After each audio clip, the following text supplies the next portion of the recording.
For many years, I placed my faith entirely in compost. It is the lifeblood of any healthy garden, a dark, crumbly treasure that feeds the soil and, in turn, our plants. I would spend countless hours turning my heaps, nurturing them as they transformed kitchen scraps and garden waste into something wonderful. I believed that by simply spreading a thick layer of this homemade goodness on my beds, all my gardening problems would be solved. My vegetables would grow strong, the soil would be rich and full of worms, and the weeds would simply give up in the face of such fertility.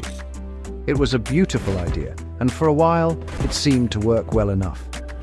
However, the reality was not always so simple. While my plants did grow better with the compost, I found myself in a constant, tiring battle with persistent weeds. Perennial troublemakers like couch grass, bindweed, and dandelions would relentlessly push their way up from the soil below. They seemed to mock my efforts, their roots weaving a stubborn web just beneath the surface. No matter how much compost I applied, these weeds would find a way through, stealing nutrients and light from my precious vegetables. I was spending far too much of my valuable time on my hands and knees, pulling and digging, disturbing the very soil I was trying so hard to build. Another challenge was moisture retention, especially during those surprisingly dry spells we often get in spring and summer. The lovely loose structure of my compost was excellent for drainage, but on its own, it sometimes dried out too quickly. On sunny and windy days, the top layer would become disappointingly crusty, and the water from my can or hose seemed to run off rather than soaking down to the roots where it was needed most. I was watering more frequently than I wanted to, which meant more work and more wasted water. I knew there had to be a missing piece to the puzzle, something to help the soil hold on to that vital moisture a little longer. I realized that compost alone, as miraculous as it is, could not create a perfect growing environment overnight. It was brilliant for adding nutrients and improving the top layer of soil, but it didn't form a strong enough barrier against the challenges coming from below. The deep-rooted weeds were a constant source of frustration, and the soil's inability to hold sufficient water was a recurring problem. I needed a way to suppress the weeds for good and create a more resilient, water-retentive foundation for my beds. My compost was the food, but I was missing the plate on which to serve it. The search for a simpler, more effective method was on. The solution, when it arrived, was not some expensive product or complicated technique.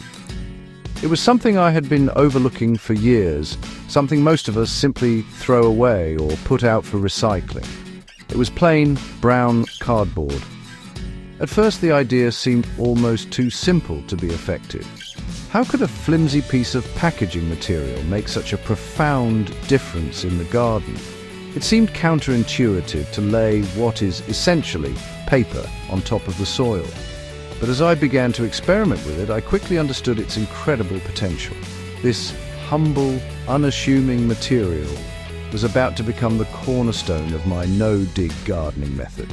Cardboard works in a beautifully simple way. When laid directly on top of weeds or an area of lawn you wish to turn into a garden bed, it acts as a light-proof barrier. Weeds, like all green plants, need sunlight to photosynthesize and survive. By blocking the light completely, cardboard effectively smothers them. Over a period of several months, even the most persistent perennial weeds like dandelions and couch grass will exhaust their energy reserves and die back. They simply cannot push through the tough light-blocking layer, and they fade away without the need for any backbreaking digging or harmful weed killers. It is a quiet, gentle, and incredibly effective process. Beyond its power as a weed suppressant, cardboard offers another fantastic benefit. It is a brilliant food source for the soil life. Earthworms in particular absolutely love it. As the cardboard slowly softens and decomposes under your layer of compost, it attracts worms and other beneficial microorganisms to the surface. They come up from the soil below to feast on the decaying material.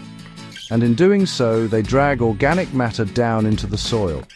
This natural activity creates channels and tunnels which aerate the soil and improve its structure far better than any fork or spade ever could. You are essentially inviting nature's best gardeners to do the hard work for you. So I had found my missing piece. Cardboard was the perfect partner for compost. It provided the initial weed control that compost alone could not, creating a clean slate for a new growing season. It also helped to kickstart the biological activity in the soil by providing a slow-release meal for the worms. Furthermore, it acted like a sponge, holding on to moisture from rain or watering and preventing it from evaporating too quickly. This simple, free material solved the main problems I had been struggling with for years. It was the key to making my no-dig approach not just easier, but far more effective and resilient. Using cardboard to create new no-dig beds is wonderfully straightforward, but a few key steps will ensure you get the best results. First, you must choose the right kind of cardboard. Look for plain, brown, corrugated boxes. Avoid any cardboard that is coated in wax or has a glossy, shiny plastic film, as these materials will not break down properly in the soil and can introduce unwanted chemicals. It is also very important to remove all plastic tape, labels and staples before you lay it down. A small utility knife or a pair of pliers makes this job quick and easy. Taking a few extra minutes for this preparation step is well worth the effort. Once you have your clean cardboard, you can begin laying it on the ground you wish to convert. Whether it is a patch of weedy ground or an area of lawn, there is no need to do any digging or weed removal beforehand. Simply lay the cardboard sheets directly on top of the existing vegetation. The most crucial part of this step is to overlap the edges of the cardboard sheets generously by at least 6 inches or 15 centimeters. This overlap is essential to prevent determined weeds from finding any gaps of light to grow through. Any small crack will be exploited, so be thorough and make sure you have created a complete, unbroken, light-proof layer. After laying the cardboard, the next step is to give it a thorough soaking with water. This is incredibly important for 2 reasons. Firstly, wet cardboard is heavy and pliable, so it molds itself to the contours of the ground and is less likely to be blown away by the wind before you can add your compost. Secondly, and more importantly, the water starts the decomposition process and makes it easier for the soil life, like earthworms, to begin their work. A dry sheet of cardboard can act as a barrier to worms for a long time, but a damp one is an open invitation for them to move in and start improving your soil structure right away.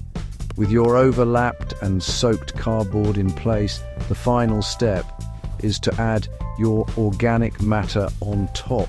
This is where the compost comes in. Spread a layer of compost at least 4 to 6 inches or 10 to 15 centimeters deep directly on top of the wet cardboard. This layer of compost serves as the immediate growing medium for your new plants, and it also weighs the cardboard down, keeping it securely in place. You can plant directly into this compost layer straight away. The cardboard underneath will quietly work its magic, suppressing weeds and improving the soil, while your plants thrive in the rich compost above. To truly understand the impact of this method, I often encourage new gardeners to run a simple experiment. Create 2 small beds side by side. For the first bed, simply clear the weeds as best you can by hand, and then apply a generous layer of compost on top. For the second bed, follow the no-dig method precisely.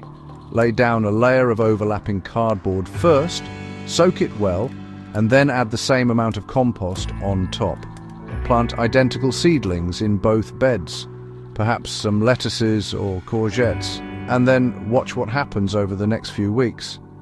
The difference will be plain to see and will make you a firm believer in the power of cardboard.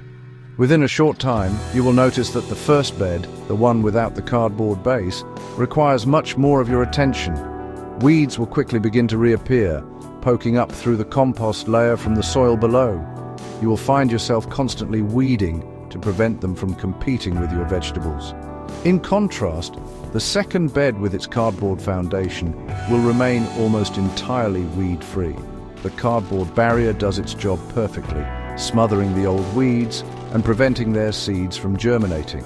This saves an enormous amount of time and effort, allowing you to focus on more enjoyable gardening tasks instead of constantly battling unwanted growth. The second major difference you will observe is in water retention. After a sunny or windy day, the surface of the compost in the first bed will likely be dry and crusty. When you water it, you may see the water pooling on top or running off the sides before it has a chance to soak in deeply. The bed with the cardboard layer, however, will be noticeably more moist. The cardboard acts like a sponge, trapping moisture and preventing it from evaporating from the soil surface. This creates a more stable, hydrated environment for plant roots, meaning you will need to water less frequently, even during warm weather. Your plants will be less stressed and more resilient. By the end of the season, the results will speak for themselves. The vegetables in the cardboard-based bed will almost certainly be larger, healthier, and more productive. They have had the luxury of growing without competition from weeds and with a more consistent supply of water. The soil beneath the compost will be dark, damp, and teeming with earthworms that were attracted to the decomposing cardboard. The first bed, while it may have produced a reasonable crop, will have required significantly more work for a lesser reward. This simple comparison clearly demonstrates how a free, recycled material can so dramatically reduce your workload and improve your gardening success.